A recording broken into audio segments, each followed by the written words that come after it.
Welcome everybody to yet another episode on Voices of Influence. We are continuing our topic around social selling and personal brand building. And today, to talk with us, we have Tracy with us. Tracy, welcome to our show. Thank you so much for Arjun for having me. I really look forward to this next, 30 minutes of conversation and bringing tips to your audience. That's perfect. So, maybe Tracy, I would start off by asking you, tell me a little bit more about your journey and like what brought you to marketing and how you came into this world of being a marketing leader. So, boy, I've been in marketing now for a little over 25 years. So, Oh, I've witnessed the coming of the internet, the wild, wild west with the web, and now with AI. So, see that whole stream of the ability to get in front of prospects and get your brand out there is just incredible.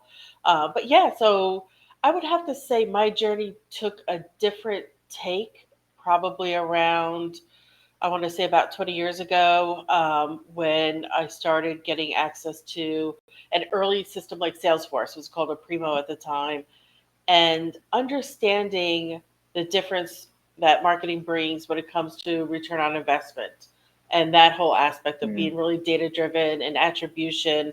Because you look back 20 years ago in marketing, everybody was still on the pretty front end of the web, and what are the giveaways at the sales booth and sales slicks. So I think I was definitely an early adopter when it came to data and attribution and tying every dollar spent to marketing return on investment. And that's really been the differentiator about myself and through my career is understanding, the whole testing and that whole attribution. But it's definitely been a roller coaster of learning, uh, lots of coffee, going through of everything. course. But I do have another unique take on my background as well. Several years ago, I worked for an organization. It was actually EasyLink at the time, and now it's called Open Text. And I was one of 5 employees out of about 1,000 that was selected to really understand Six Sigma and removing defects from process when it came to customer centricity, customer quality, not Six Sigma from a manufacturing lens, but really that lens of what is that negative impact to customers, and how to mitigate it out of your organization, whether it's incorrect pricing, or workflows that aren't working today, Mm, and all those types of things. So I've definitely had a unique roller coaster of learning and really understanding, kind of what's next. right. um, but it's been a really fun journey. That's very exciting. Yeah. I mean, coming from a very engineering background myself, the idea of using data for marketing, I know has changed significantly in the last 20 years. What was earlier very qualitative has become very quantitative in the recent Exactly. past, for sure. hmm So, who are some of the clients that you work with these days? What kind of companies or what size of companies that you work with? So I still work with mid-sized companies, generally about mid-size, but some past clients I have NDAs signed right now, so on a couple clients that I'm working with, but some of my past clients are like American Express, Hmm. NCR, um, even Open Text. I've done some consulting for them as well.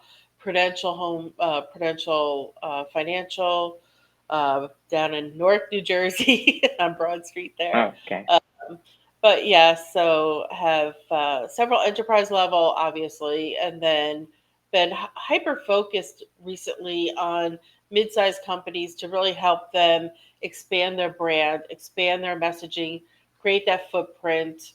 And then the other attribute is really creating that velocity for them when it comes to that integration of marketing and sales and making that impact of, getting their prospects unaware of their brand to aware, and then, obviously close one as fast as we can. Definitely 2024 is all about the word of velocity. How fast can we go to, get that recurring revenue in the door, and continue that lifetime value. And that's been instrumental on, really helping and support these mid-sized companies and these CEOs that absolutely want to grow and scale as fast as they can. How quickly can they get to 10x? And it's Right. all about, that leveraging their brand, being trust in that brand, right? Because that you have to be authentic. You have to, Hmm. um, really come across, just like I said, authentic. But one of the other attributes that I really help and support my clients with is getting them from helping them beyond just leveraging, the different marketing channels with video and different content types.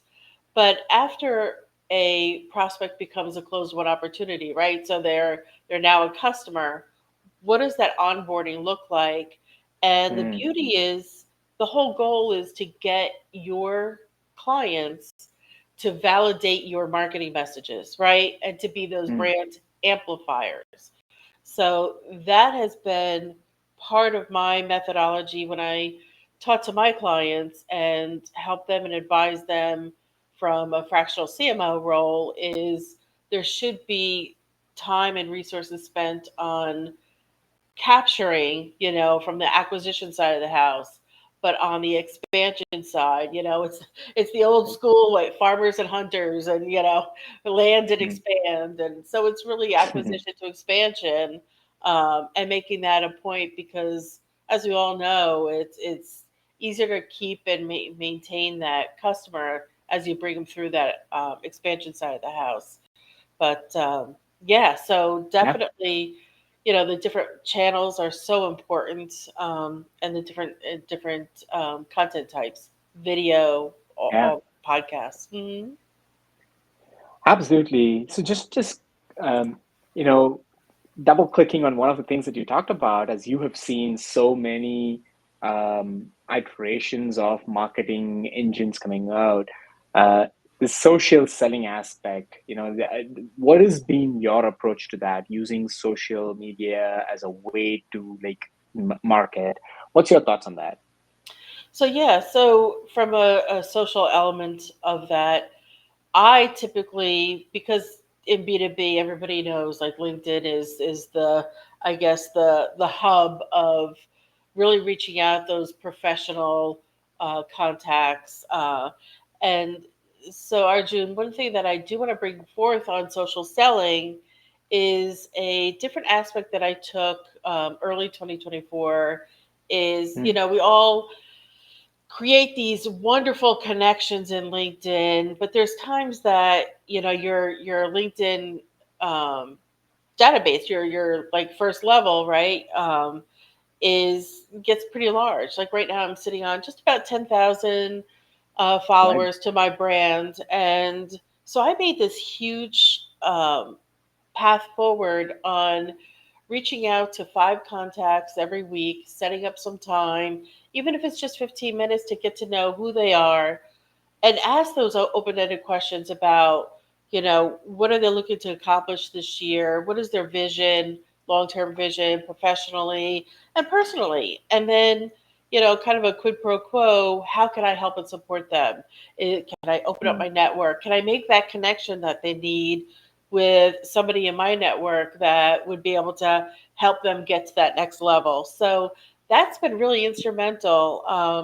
And then the other platform that I've been using a lot is Substack, as well as a way of Mm. expanding your readership, because I do put out a lot of content. So, um, but I do have to say that, uh, when you look at content, um, the one aspect that I always tell my clients is that at the end of the day, the right video, right, is Mm, really the rock star, right? So I want to say about 5 years ago, maybe even 7 years ago, I wrote this whole blog article, I think in LinkedIn on the the path forward really needs to be video specific. And mm, again, it's really, utilizing that video to help, again, if you could get your clients talk, do a panel discussion about how wonderful you are. They're the validators of your brand, and right. to bring that forward, is a promise. They help validate and your brand promise. And then the other aspect is the whole personal brand, right? Bringing through that thought Mm, leadership.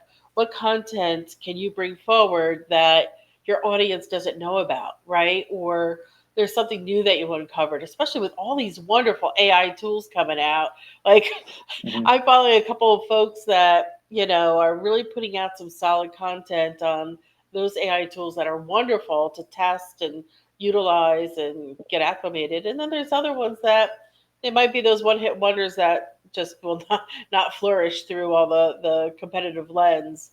Um, but yeah, it's definitely interesting. I really, no, I think you made a lot of very interesting points. Just to like recap, is that the idea of not only treating your social network as just connections and followers, but making that personal connections, whether it is in the form of direct messages and having that conversation, it's actually a very, very valid point because, yes, it becomes transactional at some point of time. It would rather be a little bit more personal. I love that point that Exactly. you made. Hmm. And then around your idea of leveraging like Substack and other channels that you are able to um, transform your personal brand into either words or video or any other form of Exactly. content that you can actually share with like an Hmm. audience.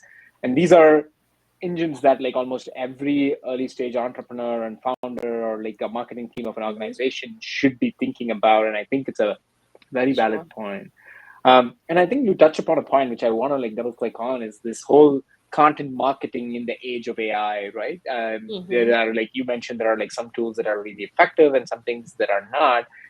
What are ways in which this is trending? Because content is becoming very easy to create thanks to like Hmm. ChatGPT and the Sure. equivalent tools that are out Hmm. there. In this world as it stands right now, how do you stand apart when it comes to creating content, and also what is going to happen in the long term? Sure, great question, Andrew. So when it comes to content from a marketing lens, of course, with all these tools, I think the beauty is efficiency. Because I'll use the tools, right? I mean, if you're not using the tools and understanding what I call mega prompts is how you create the request into a chat gpt 40 or any perplexity or any of these type of ai tools is really being specific on creating that high level prompt. And I think I just wrote an article on, my background and experience has been all about creating campaign briefs and being very specific. Who's the audience, the segment, the ideal customer profile, you know, what's the specific position on the messaging we're going to be using, what's the design look like. So all those kinds of um, information that you build out on a creative brief or from engineering. I have my background in creating requirement docs, with the product. I had the hat of product marketing and worked side by side with product management and helping them define a requirement doc, and how that looks. And I think that all transcends to, the information that you need to put into these generative AI tools to really get out the outcomes that you're looking for. But what it does, I think, for any marketer out there is really help with efficiency and kind of speed to market, right? So Hmm.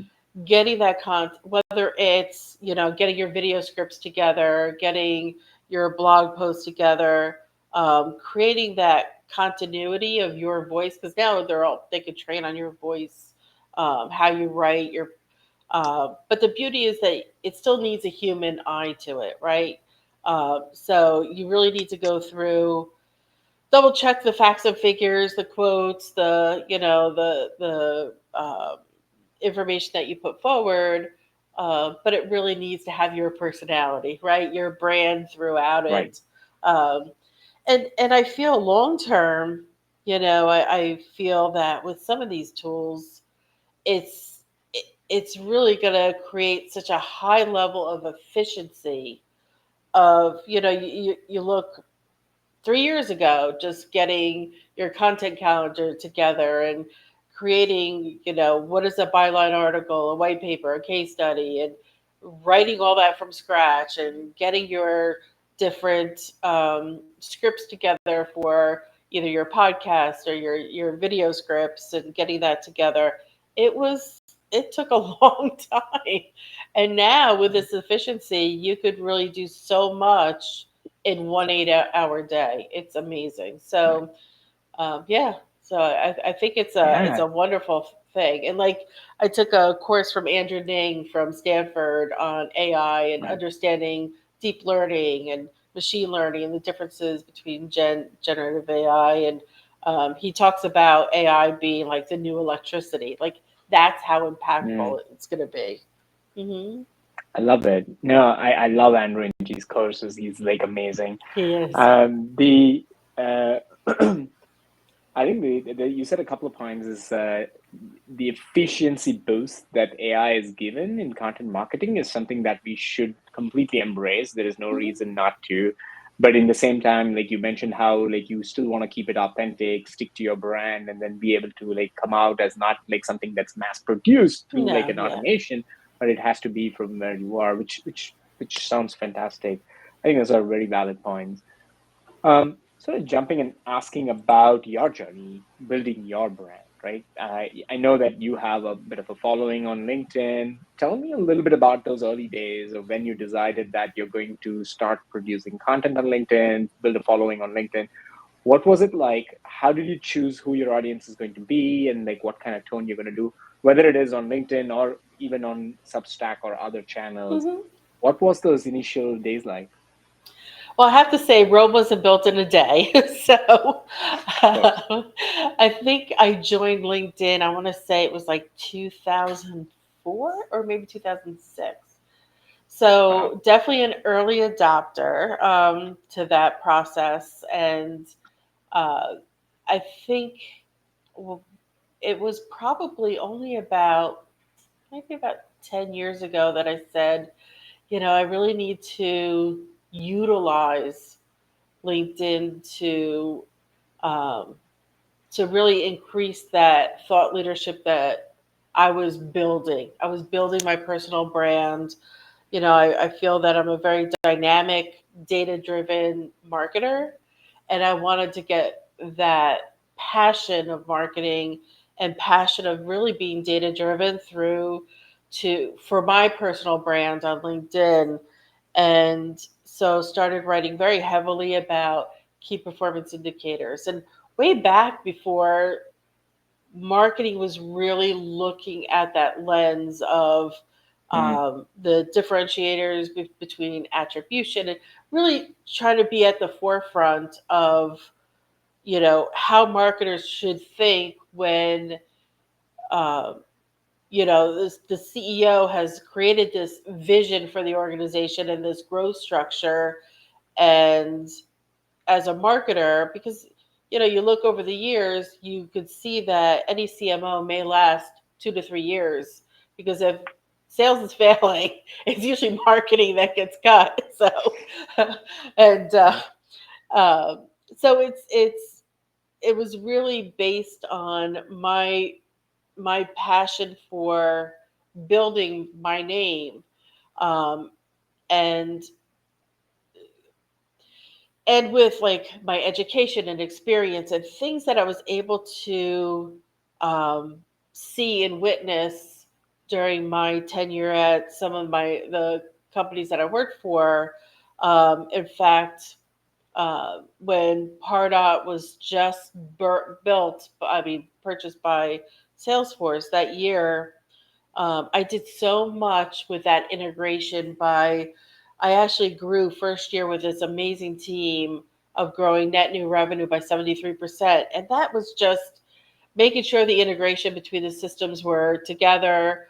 Those platforms fell under me, um, which was kind of unique. When you look at other businesses, it usually falls under operations and that sort of thing. But it was my P&L, and I brought these systems in: Salesforce, Pardot, and a dialer as well for the SDR team. But um, just having that experience and seeing the outcome of putting this tech together and seeing the results of pure automation and workflow and lead management, where you have lead scoring and the right content, right? It's all about building that content out based on the buyer's journey and having the type of content that they want to engage with. Um, so, going through my passion of marketing and being data driven, you want to share what you've learned and what you were able to accomplish to your network. And so I started doing all of that and just posting up different things early, and people were really engaged with that type of content. And then for a short stint, I did do some writing for Forbes magazine. So I was building Mm, out content in Forbes, going back to LinkedIn. Like, I made sure everything, like, LinkedIn was my hub, really gathering. And I do want to, like, thank my network, because they pushed me to do more and mm, bring forth more content. I do have a newsletter on LinkedIn as well, Revenue Accelerator, that I push out content as well. Um, but it's been a long journey. I kind of went through times where I had so many clients that I was, pretty much working 7 days a week, and I didn't have time to do the content. So I always try to now, over the past couple years, have a solid balance between quality time to continue my education, right? To see what's new, take those certification, and being able to take that knowledge and anything that I could learn, tips to share to my network is just amazing, and just how yeah, far I've come with doing that. I really like that. You came with a background in like a very specific niche, even though now it's probably a big niche. Yeah. The whole hmm idea of data-driven marketing, the key performance indicators, and everything, and then you carved out your niche, and then be able to like grow stronger in that through content, written content, as well as the newsletters and everything that you were hmm doing on LinkedIn, which is amazing. And I think like you've grown your network, and your network has helped you grow as well, and has gotten to where it is. Curious about, like, this is a question that I've been sort of hearing from quite a few people about, like, the tone and the style of content that you write. Are you usually writing very opinion pieces, or more around the lines of being inquisitive and like curious about things, or like what's your tone that you take when you're like writing these content? That's a good question. I think it's more educational. It's Mm, what I've learned across my journey, what I've seen as results, and what works, and really pull that forward. Being authentic, in my approach, but really educational, I would say. got it. hmm hmm Got it. And this is great. I just ask a variety of Yeah, people who have that's built a great. personal brand around this Mhm. tone, and it's very interesting about like how different people take. And tell us a little bit more about like right now, what is the habits and routines that you follow? And the reason why I ask this is right now everybody's busy, especially marketing folks are like made to do more with less, and they're Mhm. very busy right now. And in this world, like creating content and building that personal brand typically takes a back seat, as we have seen with several people. So what is your process and routines that you follow to like produce content that you publish either to your newsletter or LinkedIn? How do you do that? So yeah, great question. I usually let's see. Usually Sundays, I have a little journal, and I'll start jotting out some ideas of, you know, what I'm going to tackle and think about. Um, And part of that comes from a lot of the newsletters that I read, right? To gain that Mm-hmm. understanding of what are folks talking about right now, or look at some hashtags. What's trending from a hashtag lens that maybe I have some answers or some opinions on based on those hashtags. And then the other aspect is what I see folks talking about in LinkedIn. That Mm. um, some folks talk about like different pain points they have, either from talent on board or not sure about different marketing channels and the approach or the strategy, or just gaining that understanding. I do a lot of reading from that, or listening to videos as well, podcasts. So yeah, I definitely go for a walk every day and listen to different podcasts just to see what other marketers are saying in this space. Um, but from that lens, I'll gather some of that information. I'll jot down on a little journal about what I should look at and what should I tackle over the next couple of weeks. What do those topics look like? And then I generally do set aside time on my calendar to write. Mm. I'll I might put into Chat GPT 40 of maybe some quotes or some specific topics that maybe other thought leaders have been talking about, and get bring those quotes into the document as well. Um, and then I really sit down and just start writing, and I want to make it sure that it's authentic, that it's really helps to build that, just build the relationships, build the trust. It's incredible that some of the documents, some of the content that I've written does strike a nerve, and I'll get Mm-hmm. DMs saying, "Oh my gosh, this came to me at the perfect time. I was just about to, change up my strategy or think about the second half of the year."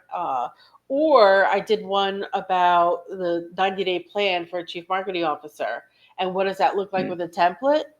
And that, once I posted that, the DMs were like, this just hit me at the right time. I just got my new job as a CMO, first time. How do I do a 90-day plan is perfect. So, um, having that as, um, you know, building those relationships and making sure that you're ready, that authentic content is really so paramount. And then generally, what I do every quarter is kind of sit down. Oh, well, before I get down that path, I do look at LinkedIn. I do look at the different platforms just to see how is the engagement, besides what you Mm. see with folks liking, sharing, on LinkedIn. But overall, looking at those types of metrics, um, and see where I fall short. Like every once in a while, there might be a Right. piece out there that just didn't fit. So but generally, because I am data driven, I'll look at that and gain that clarity of, is there an add on piece that, for example, I had one that had a gazillion likes, right? And so, is there an add-on piece to that I wrote Mm. that could be like a phase two, or something that could continue with adding value? So some of those thoughts as well. Hmm. Love it. No, yeah. So you've gotten into this research mode on Sundays, noting down, and Hmm. then you carve out time in your calendar, which is very important to like It is. go write it, and then you're like making sure you get the feedback loop on engagement and what you Exactly. can do to like further that, and then you're improving the process. I really love that. And if you were to like, just if someone comes to you and say that like, hey, I'm starting out building my personal brand on like LinkedIn per se, what are some top one or two tips that you would give them? And remember, these are people who are just starting out, they don't Sure. have already a following. What would you suggest to them? I would definitely say consistency matters. So Mm. if you're gonna have that promise where you're going to be sending out content, say you're going to send out content once a week, every day, whatever. That Mm, consistency in not only the look and feel of the content that you're putting out, the imagery, um, that there is that kind of strategic lens of building your brand. Uh, and then overall, I would definitely say uh, understand and know your audience. I know it's early, so who do you want to reach out to? Who is mm, the personas that you really want to engage with that's going to make a difference, right? So really understanding who your audience is going to be. And it just because you set it off in the beginning doesn't mean it's that way. You could always right, pivot, you could always be agile enough to learn that maybe that idea of who you wanted to reach in the beginning wasn't the right focus. That happens in right, companies where they think they know their ideal customer profile because somebody sat in a corner office and thought about it but not doing it the right way, right? So always think that because something is set in stone, you think it's set in stone, it really isn't. Like this day and age, you could really pivot and be hyper focused on really understanding and getting that knowledge of who is your personas that you want to go after. um, and then just make sure that you're driving value. You're not just putting out content just because you have to check a box, right? It's right, when I write, I always think about why this story right now. Like, does mm, it make impact right now? Is it mm, is it disruptive in the marketplace? Like, is it something like that will disrupt that whole thought process where everybody thinks that's this certain way, but you come up with a different way to go down this way, this other path. But definitely making sure that it provides value. Um, mm.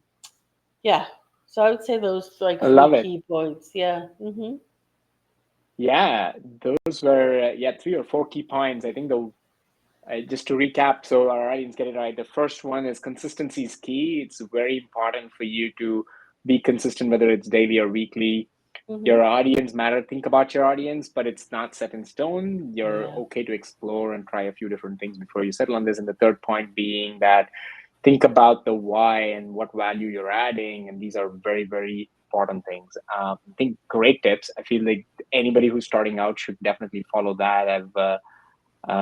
I wish like I knew all these sooner as well, but now is anyway a good time for me to learn all of these things as well. But to just finish it off, I usually ask one this or that question, which is more, I think I already know this answer from what you have already shared with us. But if you were to pick between this for your social media posts, which would you choose? One post every day with about 70% quality, or one post every 2 weeks about 100% quality? And you have to choose between one of those two. I would do one post every day because Got sometimes it. good is good. Like a lot of people think that content needs to be perfect. But this Mm. age with speed to market, sometimes good is good. I love good is a great way of thinking about it. I think the perfectionist trap is very true. A lot of people get into their head that it has to be perfect, but I love your answer over there. Tracy, this has been a pleasure talking to you and asking you all these different questions and hearing your answers on them and also your tips and tricks for our audience. Appreciate your time here. Thanks so much. Thank you. All right. Bye bye.